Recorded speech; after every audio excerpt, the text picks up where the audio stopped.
அஸ்ஸலாமு அலைக்கும் வரஹ்மத்துல்லாஹி வபரகாத்துஹு. லைலத்துல் கத்ர் இரவு என்ற பெயரில் நடக்கக்கூடிய பிதஅத்தான காரியங்கள். லைலத்துல் கத்ர் இரவு என்பது 1000 மாதங்களை விட சிறந்த ஒரு மகத்துவமிக்க இரவு அப்படிங்கிறது நம்ம எல்லோரும் அறிந்த ஒரு விஷயம்தான்.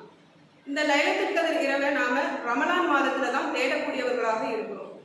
இந்த இரவுக்கு மட்டும் ஏன் இவ்வளவு சிறப்பு அப்படிங்கிறத அல்லாஹ் தன்னுடைய திருமறையில குறிப்பிட்டு சொல்லி காட்டும் போது, இன்னா அன்சல்நாஹு ஃபீ லைலத்துல் கத்ர், இவ்வேதத்தை மதிப்புமிக்க இரவில் இறக்கினோம்.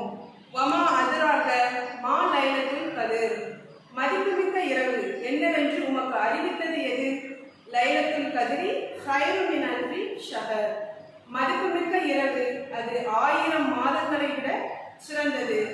தனஸ்ஸலுல் மலாயிகத்து வர்ரூஹ் ஃபீஹா பிஇذن ரப்பிஹிம் மின் குல்லி அம்ர், அதில் வானவர்களும் ரூஹும் தமது இறைவனின் ஆணைப்படி ஒவ்வொரு செயல் திட்டத்துடனும் இறங்குகின்றனர்.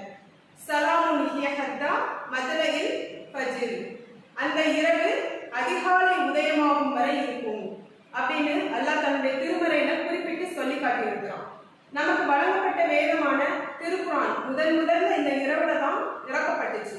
இதன் காரணமா தான் இந்த இரவுக்கு இவ்வளவு மகத்துவம் அப்படிங்கிறத அழகிய முறையில அல்லாஹ் தன்னுடைய திருமறையில குறிப்பிட்டு சொல்லி காட்டியிருக்கிறான். இப்படிப்பட்ட இந்த மகத்துவமிக்க இரவை நாம எந்த இரவுல தேடக்கூடியவர்களாக இருக்கணும்?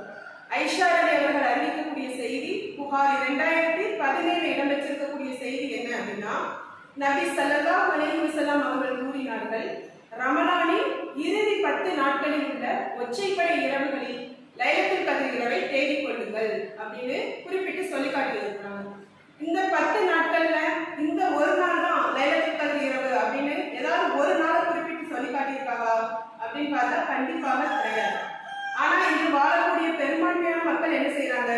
27ஆம் நாள் தான் லைலத்துல் கத்ர் இரவு அப்படின்னு முடிவு செஞ்சுக்கிட்டு அன்று புது புது துணிகளை அணிஞ்சுக்கிட்டு அன்று இரவு முழுவதும் சிறப்பு வணக்கம் என்ற பெயர்ல பிதஅத்தான காரியங்களை செய்யக்கூடியதை நாம பார்க்கணும். வண்ண விளக்குகளால பள்ளிகளை அலங்கரிக்கிறதும், விதவிதமான உணவுகளை தயார் செஞ்சு விளம்புறதும், இது மாதிரியான ஒரு திருவிழாவை போல அந்த தினத்தை கழிக்கக்கூடியவர்களை நம்ம பார்க்கணும். இதைத்தான் அல்லாஹ் அவனுடைய தூதரும் நமக்கு கற்றுத் தந்தாங்களா? நாம சிந்திச்சு பார்க்கணும். அப்படித்தானே? இப்படிப்பட்ட இந்த மகத்துவமிக்க இரவை நாம எந்த வழியில தேடக்கூடியவர்களாக இருக்கணும்? அதை எந்த வழியில நம்ம அடையக்கூடியவர்களாக இருக்கணும்? அல்லாஹ்வும் அவனுடைய தூதரும் நமக்கு காட்டி தந்த அடிப்படையில தான் அமையணும். ஆனா இந்த மார்க்கத்தை பத்தி நல்ல விளங்கிய ஆளுங்களும் சரி, உலமாக்களும் சரி, இன்று அல்லாஹ்வும் அவனுடைய தூதரும் காட்டி தந்த இந்த மார்க்கத்தை ஒரு பொருட்டாக மதிக்காம தன்னுடைய சுய விருப்பத்துக்காகவும் தன்னுடைய தலைவர்கள் என்ன சொல்றாங்களோ அதன்படிதான் நாங்க செயல்படுவோம், அவங்களுடைய சொல் பேச்சு கேட்டுதான் நாங்க நடப்போம் அப்படிங்கிற ஒரு மூடத்தனமான செயலாலும் தன்னுடைய சுய லாபத்துக்காகவும் இன்னைக்கு ஏராளமான மக்களை வழிகேட்டுல அழைச்சி செல்லக்கூடியதை நம்ம பார்க்கிறோம். அப்படித்தானே?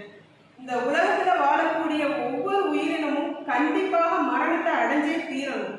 இந்த மறுமை நாள்ல நாம இறைவனுக்கு முன்னே நின்று பதில் சொல்லக்கூடிய இடத்துல நிற்போமே. அப்போ இந்த உலகத்துல வாழக்கூடிய நாம அவங்களுக்கு பயந்து வாழணும், இவங்களுக்கு பயந்து வாழணும் அப்படின்னு இல்லாம நம்மளை படைச்ச இறைவனுக்கு மட்டுமே பயந்தவர்களாக, அவனுக்கு மட்டுமே கட்டுப்பட்டவர்களாக இந்த ரமலான் மாதத்துல வரக்கூடிய இந்த லைலத்துல் கத்ர் இரவை எல்லோரும் இறைவன் காட்டி தந்த அடிப்படையில, நபிகள் நாயகம் ஸல்லல்லாஹு அலைஹி வஸல்லம் அவர்கள் சொல்லி தந்த அடிப்படையில இந்த கடைசி 10 ஒற்றைப்படை இரவுகள்ல தேடி அதன் மூலம் ஏராளமான நன்மைகளை அடையக்கூடிய நல்லடியார்களாக அல்லாஹ் உங்களையும் என்னையும் மாற்றி அருள் புரிவானாக என்று கூறி எனது உரையை